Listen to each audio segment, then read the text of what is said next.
और चमार नहीं थे, ये चहार राजवंश था। अच्छा। चहार राजवंश के लोग थे। आज जितने हमारे हरिजन भाई हैं जिनको चमार कहकर लोग संबोधित करते हैं, ये चहार राजवंशीय लोग हैं। जंगल में रहे, मार खाई, मैला ढोया, सब कुछ किया, लेकिन उन्होंने अपना धर्म परिवर्तित नहीं किया। तो उसी श्रृंखला का हिस्सा बाबा साहेब थे। लेकिन दुर्भाग्य की बात है कि मुझे बहुत अध्ययन करने पर बाबा साहेब के बारे में आज तक ये नहीं पता चला कि कभी उन्होंने किसी क्रांतिकारी की मदद की हो, कभी क्रांतिकारी का केस लड़ा हो, कभी किसी की सहायता करी। तो ये सारी तो है अम्बेडकर जी के बारे में। तो अम्बेडकर जी भी एक सुलभ राजनीति एक क्षेत्र में करते थे और बड़ी चतुराई से करते थे। कोई भारतीय परिधान पहने मैंने उनका चित्र आज तक नहीं देखा है। पूरा अंग्रेजियत में लिपटे हुए थे और अंग्रेजों की ही कहने के हिसाब से उनकी पूरी रणनीति बनती थी और वो चलते थे। दूसरा, पेरियार जी के बारे में बात करते हैं। पेरियार जी दक्षिण में देखिए अच्छे एक रूढ़िवादी परिवार में हुए। ईवी रामास्वामी उनका नाम था। पेरियार कहते हैं एक पवित्र आत्मा को, ये उनको सरनेम दिया गया कि एक पवित्र आत्मा। अब पेरियार जी को कोई क्या सबूत देगा कि ईश्वर क्या है, क्या थे? आप जो कह रहे हैं कहते रहिए। आप अपने उसमें अपमान करते थे, धर्मग्रंथ जलाए थे उन्होंने, और वो भी दलितों की वहां पे दक्षिण में राजनीति किया करते थे। अम्बेडकर जी के खास सहयोगी थे, दोनों में बहुत समानता थी। वो दक्षिण में एक मूवमेंट चला रहे थे, अम्बेडकर जी उत्तर में एक मूवमेंट चला रहे थे, और दोनों ब्रिटिशर्स के ही थ्रू एक मूवमेंट चला रहे थे।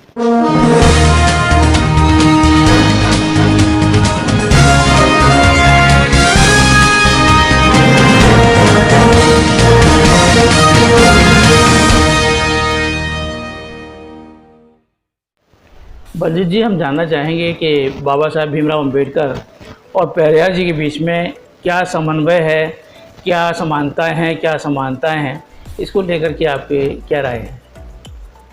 देखिए, पहले बात करते हैं बाबा साहब भीमराव अम्बेडकर की जी। अक्सर लोग कहते हैं कि उनके ऊपर बड़ा अत्याचार हुआ है, उनसे बड़ा भेदभाव किया गया, उनके साथ छुआछूत का व्यवहार किया गया, उनके साथ ऐसा किया गया। देखिए, सब एक रणनीति के तहत फैलाई हुई घृणा का हिस्सा है जी। आपके समाज में। अंग्रेज बड़े चालाक लोग थे। उनको मालूम था कि भारतीय व्यवस्था को तोड़ने का, दलित शब्द मैं पहले आपको बता दूं कि अंग्रेज़ों से पहले दलित शब्द नहीं था हमारे यहाँ जी। अंग्रेज़ी काल में ये दलित शब्द आया है। उससे पहले कभी भी इब्राहिम लोदी जब दिल्ली का शासक था जी।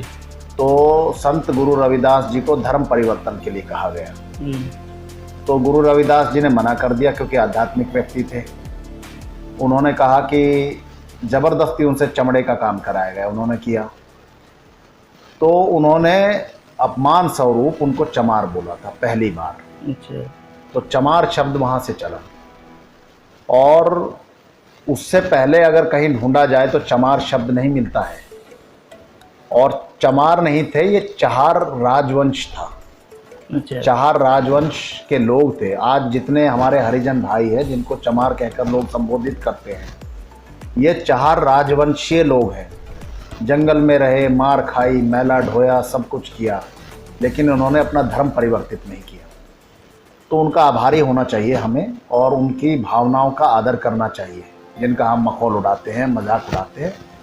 एक तो ये, तो उसी श्रृंखला का हिस्सा बाबा साहेब थे। लेकिन दुर्भाग्य की बात है कि मुझे बहुत अध्ययन करने पर बाबा साहेब के बारे में आज तक ये नहीं पता चला कि कभी उन्होंने किसी क्रांतिकारी की मदद की हो, कभी क्रांतिकारी का केस लड़ा हो, कभी किसी की सहायता करी हो। देखिए, उनके बचपन पे एक नज़र डालते हैं। बाबा साहब भीमराव अंबेडकर के पिताजी भीमराव सकपाल जी नाम था उनका। तो उनके पिता ने 14 बच्चों होने के बाद दूसरी शादी कर ली। तो पिता की उपेक्षा करने से, गरीबी से, अकाल मृत्यु से 9 भाइयों की इनकी मृत्यु हो गई। इनके पिता क्योंकि जब ये स्कूल गए तो वहाँ इन्होंने अपने पिताजी का सरनेम लगाने से इनकार कर दिया, सकपाल। तो ब्राह्मण थे वहाँ के टीचर महादेव अंबेडकर, उन्होंने अपना नाम दे दिया इनको कि अच्छा ठीक है, तुम मेरा सरनेम लगा लो। तो उन्होंने अंबेडकर कहा, आजीवन इन्होंने अंबेडकर लगाए रखा। फिर उसके बाद आ जाइए, इनकी पत्नी ब्राह्मण थी, उन्होंने धर्म की परवाह नहीं की, अपना शादी कर ली इनसे। तीसरा, बड़ौदा के जो महाराजा थे उन्होंने इनको लंदन पढ़ाई के लिए भेजा, वो स्वर्ण थे राजा। और जो क्षेत्रीय शासक थे उनका शाहू जी कोल्हापुर के, उन्होंने इनकी रिसर्च का, शोध करने का पूरा खर्चा उन्होंने उठाया था। अब आप समझिए कि इतनी सारी बातों से ये साबित कहाँ होता है कि उनके साथ कोई अत्याचार किया गया, कोई अन्याय किया गया। और इनकी योग्यता को देखते हुए, इनकी एजुकेशन को देखते हुए, शिक्षा को देखते हुए बॉम्बे विधान परिषद में 1926 में इनको, जो स्वर्ण जिनके ये विरोध करते थे, उन्होंने इनको प्रवेश दिलाया था। गांधी जी के आलोचक थे, उसके बावजूद संविधान प्रस्ताव का जो मसौदा था उसमें इनको स्थान दिया गया। तो कहाँ, मुझे लगा नहीं कि कहीं भी अंबेडकर जी के साथ कोई ऐसा व्यवहार किया गया जो आज राजनीति हम वर्तमान में देखते हैं उनके ऊपर होती है। अपनी मृत्यु से मात्र 1.5 महीने पहले उन्होंने छोड़कर हिंदू धर्म को बौद्ध धर्म अपना लिया। इसका मतलब एक सोची समझी रणनीति थी, समाज को मोड़ने की, खराब करने की, कि मैं केवल मृत्यु से 1.5 महीने पहले कहीं किसी दूसरे धर्म में चला जाऊं। उसके लिए गांधी जी ने उनको एक पत्र लिखा था, विस्तार से उसका अलग से वर्णन है। तो ये सारी तो है अंबेडकर जी के बारे में। तो अंबेडकर जी भी एक सुलभ राजनीति एक क्षेत्र में करते थे और बड़ी चतुराई से करते थे। कोई भारतीय परिधान पहने मैंने उनका चित्र आज तक नहीं देखा है। पूरा अंग्रेजियत में लिपटे हुए थे और अंग्रेजों की ही कहने के हिसाब से उनकी पूरी रणनीति बनती थी और वो चलते थे। दूसरा, पेरियार जी के बारे में बात करते हैं। पेरियार जी दक्षिण में देखिए अच्छे एक रूढ़िवादी परिवार में हुए। ईवी रामास्वामी उनका नाम था। पेरियार कहते हैं एक पवित्र आत्मा को, ये उनको सरनेम दिया गया कि एक पवित्र आत्मा। तो पेरियार जी के बारे में ये किस्सा है कि पेरियार जी एक बार काशी आए, बड़े धार्मिक प्रवृत्ति के व्यक्ति बताए गए। तो आ गए, अब आ गए तो काशी विश्वनाथ में, क्योंकि वो जिस हिसाब से दर्शन कर रहे थे, भीड़ थी, वो देख रहे थे कि इधर पंडे बैठे हैं, ये बैठे हैं पूरा।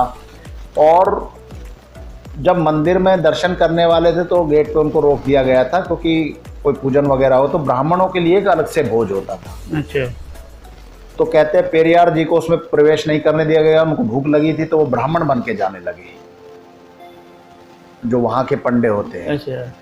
तो कहते हैं उसने, गेट कीपर ने पहचान लिया और पेरियार जी को उन्होंने खरी खोटी सुनाई और धक्के देकर भगा दिया। फिर पेरियार जी कहते हैं उन्होंने निश्चय किया कि मैं कभी भी ऐसे भगवान को नहीं मानूंगा, और नास्तिक बन गए। निरा मूर्खतापूर्ण बातें हैं। क्या आप आज काशी में चले जाइए, मैं आपको दावे के साथ कहता हूँ, आप कहीं भी भोजन के लिए कह दीजिए, 10 जगह भंडारे लगे होते हैं, कोई व्यक्ति भूखा नहीं रहता है। तो ये कहना कि भाई पेरियार जी वहाँ गए और उनको धक्के दे दिए और वो भूखे थे, केवल मात्र वो कह के ये नहीं कह सकते थे कि मुझे भोजन की आवश्यकता है।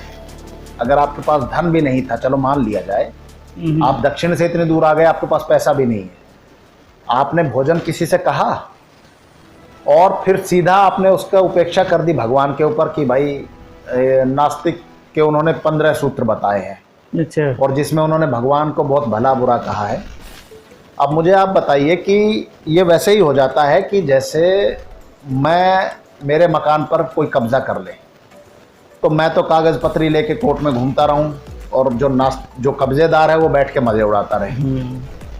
एक आस्तिक व्यक्ति अपना अनुभव लेता है, ईश्वर के प्रति जो उसकी जिज्ञासा होती है, जो उसकी चीज़ें होती है, प्रकृति उस तरह से संसाधन उपलब्ध करा देती है आपकी आस्था के ऊपर। इसमें आकर्षण का सिद्धांत पूरा काम करता है, अगर आपको जानकारी हो। अब पेरियार जी को कोई क्या सबूत देगा कि ईश्वर क्या है, क्या थे? आप जो कह रहे हैं कहते रहिए। आप अपने उसमें अपमान करते थे, धर्म ग्रंथ जलाए थे उन्होंने, और वो भी दलितों की वहाँ पे दक्षिण में राजनीति किया करते थे। अंबेडकर जी के खास सहयोगी थे, दोनों में बहुत समानता थी। वो दक्षिण में एक मूवमेंट चला रहे थे, अंबेडकर जी उत्तर में एक मूवमेंट चला रहे थे, और दोनों ब्रिटिशर्स के ही थ्रू एक मूवमेंट चला रहे थे। तो ये बहुत बड़ी रणनीति का एक हिस्सा था, जिसमें उत्तर में आज तक अंबेडकर जी का दखल है, वो सफल रहे उस प्रयोग में।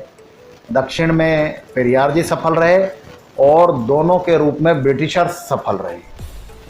अब तीसरा विषय एक मैं और बता देता हूँ, स्वामी दयानंद जी के बारे में। जी। दयानंद जी भी मूल ब्राह्मण परिवार से थे, मूल शंकर तिवारी नाम था इनका। बचपन में इनके पिताजी अंग्रेजों से पेंशन लिया करते थे, अचानक से शिवरात्रि पे एक दिन उनको भी ऐसा ही अद्भुत ज्ञान प्राप्त हुआ कि व्रत रखा, बड़ा बालक धार्मिक संस्कारों के थे, और अचानक से जो कथा मिलती है, और अचानक से शिवलिंग पे चूहा कुछ खा रहा था, तो उन्होंने कहा ये ईश्वर नहीं हो सकता है। तो ये ब्रह्म ज्ञान की प्राप्ति जो ऐसे ऐसे लोगों को हुई, मुझे मतलब आश्चर्य होता है, मुझ जैसे साधारण व्यक्ति को भी आश्चर्य होता है, और इन लोगों को किसी को नहीं हुई आज तक। वहाँ से वो विरक्त हुए, विरक्त होने के बाद वो गए और जाकर उन्होंने फिर ये किया वो किया। आप मुझे बताइए, शिवलिंग पे मात्र चूहा चढ़ जाने से पहले तो समझना होगा शिवलिंग है क्या। शिवलिंग एक यंत्र है, एक डिवाइस है, जैसे हमारी ह्यूमन बॉडी पूरी एक डिवाइस है, लेकिन उसी तरह शिवलिंग एक डिवाइस है। कॉस्मिक रेंज जितनी ऊपर से आकाशीय तरंगें आ रही हैं, शिवलिंग उसको अपनी तरफ अट्रैक्ट करता है, बड़ी तेजी से खींचता है। ये वैज्ञानिक दृष्टिकोण पूरा है, इसमें कहीं धार्मिक बात नहीं है। और इस चीज़ को हमारे बहुत ऋषि मुनि पहचानते थे। ब्रह्मांड का पूरा स्वरूप शिवलिंग का है। ऊपर लिंग, नीचे योनि का प्रतीक है, जो एक क्रिएशन का सिंबल है, एक सृजनात्मक प्रतीक है। पूरे विश्व में शिवलिंग की पूजा होती थी एक समय में, 3000 साल से पहले। और वो जब कॉस्मिक रेंज शिवलिंग खींचता है, तो खींचने के बाद वो वापस भी चली जाती है। इसलिए आपने देखा होगा जलधारी होती है और जल उस पर गिरता रहता है, और गिरने के बाद जो रेंज होती है समाज में, वो फैलती रहती है, फैलती रहती है। अब आप जिस भावना से, जो लोटा कहते हैं कि शिवलिंग पे एक लोटा चढ़ाया उससे क्या हो जाता है, तो जो विद्युतीय तरंगे, चुंबकीय तरंगे उस पर आ रही हैं, आप जिस भावना के साथ उस पर चढ़ाएंगे, आप यकीन मानिए वही भावना फलीभूत होकर प्रकृति आपको देती है। प्रकृति हमेशा आपको देने के लिए तैयार बैठी रहती है। आपका विश्वास उतना होना चाहिए कि आप मांग सके। तो आर्य समाज जी के जो संस्थापक थे दयानंद जी, अंग्रेजों के साथ रहे, उनके साथ उन्होंने काम किया। 1857 की क्रांति के बाद आज तक एक अंग्रेज मुझे नहीं बता, एक आर्य समाजी मुझे नहीं बताता है। कई बार मेरा उनसे बातचीत हुई कि 1857 और 1860 ये 3 साल का गैप आर्य दयानंद जी कहाँ रहे थे। कोई नहीं बताता है कि उन्हीं पादरियों के साथ ईसाई वेश में घूमते रहे थे। तो ये निरी धूर्तता है। समाज को विखंडित करने के लिए अंग्रेजों ने एक एक व्यक्तियों को इनको पकड़ा था, और इन्हीं व्यक्तियों के माध्यम से अपना कार्य किया था। वो बड़े चालाक थे, उनको मालूम था कौन व्यक्ति कहाँ किस तरह से है। तो ये तीनों अपनी अपनी जगह पे केंद्र बिंदु थे समाज को तोड़ने के लिए, और समय समय पे ऐसे लोग उत्पन्न होते रहे हैं इस समाज में। मैं इसको इस तरह से देखता हूँ। बलजीत जी, एक आखिरी सवाल, जिस जगह मौजूदा दौर की राजनीति है, वहाँ भी दलित और ब्राह्मण दोनों के बीच में आजकल जो है नफरत का दौर देखा जा रहा है, और एक दूसरे को लेकर के जो है वोट ऑफ पोलराइजेशन भी हो रहा है, राजनीति बड़ी ज़बरदस्त हो रही है। अभी राम मंदिर भूमि का आज पूजन हुआ, उस पर भी जो है दलित समाज के बहुत सारे लोगों ने सवाल किए हैं, कटाक्ष किए हैं। इसको आप और आखिरी बार बताएं। किस देखिए, थोड़ा सा इसको समझने के लिए हमको इतिहास में जाना होगा। एक समय था जब भारत पर महात्मा बुद्ध का जब दौर आया था, और उन्होंने जब उनको ज्ञान प्राप्त हुआ था, तो उन्होंने एक अलग समाज की रचना की, तो बौद्ध समाज हो गया। पूरे विश्व में उन्होंने अपने 2 करोड़ से ज़्यादा फॉलोअर बनाए थे। मुख्य शिष्य तो उनके 5 ही थे। तो अपनी ऊर्जा का जो आदान प्रदान होता है गुरु शिष्य में, वो तो उन्होंने उन्हीं के साथ किया था, बाकी लोगों को भटकाते रहे थे। तो बौद्ध समाज का जब इतना भारत में विस्तार हो गया, और कोई भी मतलब हर, आप समझिए, मंदिर भी मठों में कन्वर्ट हो गए, और समाज बिल्कुल पौरुष विहीन हो गया। यानी वो कहने लगे नहीं नहीं शांति है, आपके घर में कोई आए आपको पीट जाए, नहीं शांति से काम लो। तो ये वो दौर था। तो दक्षिण से, मालाबार से आदि गुरु शंकराचार्य जब आए, तो कुमारिल भट्ट जो थे, जिनके बारे में बौद्ध हमेशा प्रचारित करते हैं कि उन्होंने अपने गुरु से झूठ बोला, तो इसलिए उन्होंने अपना आत्मदाह कर दिया। उन्होंने अपने आत्मदाह किया था कुमारिल भट्ट जी ने। विस्तार से उनके ऊपर एक अलग है, कभी बाद में चर्चा करेंगे, लेकिन शॉर्ट में बता दे रहा हूँ। तो कुमारिल भट्ट जी अपना पहले ही निर्णय ले चुके थे कि मैं इस समय तक अगर बौद्ध धर्म को नहीं उखाड़ सका भारत से, तो मैं आत्मदाह कर लूँगा। तो उनका समय एक खास नक्षत्र था, उसमें उन्होंने तय किया हुआ था। जब आए आदि गुरु शंकराचार्य जी, उन्होंने कहा तो वो बोले कि आपका विचार बहुत उत्तम है, लेकिन मैं तो क्षमा चाहता हूँ क्योंकि मेरा तो समय निश्चित है। तो उन्होंने भूसे में बैठकर अपना आत्मदाह किया था। अच्छा। उसके बाद आदि गुरु शंकराचार्य जी ने पूरे बौद्ध मठों को ध्वस्त करा दिया था, अच्छा। जिसमें सभी राजाओं ने अपने हाथों से तोड़ डाले थे। और शास्त्रार्थ में उन्होंने मंडन मिश्रा जी का बहुत प्रसिद्ध किस्सा है जिसमें उनको परास्त किया था। तो आप समझिए ये संघर्ष वहां से शुरू हुआ था। जो प्रश्न आपने किया मुझसे, जी जी जी। बौद्ध और ब्राह्मण एक दूसरे के बिल्कुल विपरीत है, और ब्राह्मण के खिलाफ बौद्ध हमेशा खड़ा रहेगा। और बौद्ध कुछ नहीं है, जो दलित थे हमारे भाई, उनको इन्होंने अपनी तरफ खींच लिया। उसमें कन्वर्ट होते चले गए, इनका एक नेक्सस बन गया जिसमें ये कहने लगे कि भाई ब्राह्मण तो यूरेशियन है, यूरोप और एशिया का एक ब्रीड है, जबकि ऐसा नहीं है। दूसरा बात है, अगर इस तरह से देखा जाए तो कहीं ना कहीं हमारे यहाँ लोग आते गए, हम उनको आत्मसात करते गए। तो बौद्ध और ब्राह्मण का जो टकराव है वो बहुत पुराना है। लेकिन ये सच है कि महात्मा बुद्ध के पास ऐसा कुछ ज्ञान नहीं था जिससे कहा जाए कि समाज कोई प्रेरणा ले सके। शांति अच्छी चीज़ है, कोई मना नहीं करता है, लेकिन जब आपके दरवाजे पर शत्रु खड़ा हो शस्त्र लिए पूरा दल बल के साथ, तो शांति से काम नहीं चलता है, फिर आपको भी शस्त्र उठाना पड़ता है।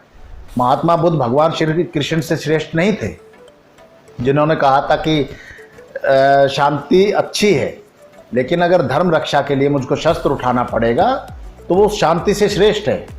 क्यों अर्जुन को उन्होंने ये कहा बार बार। तो मैं क्योंकि उनका भक्त हूँ, मैं तो उन्हीं से प्रेरणा लेता हूँ। शांति बहुत अच्छी चीज़ है, उसको फॉलो करना चाहिए।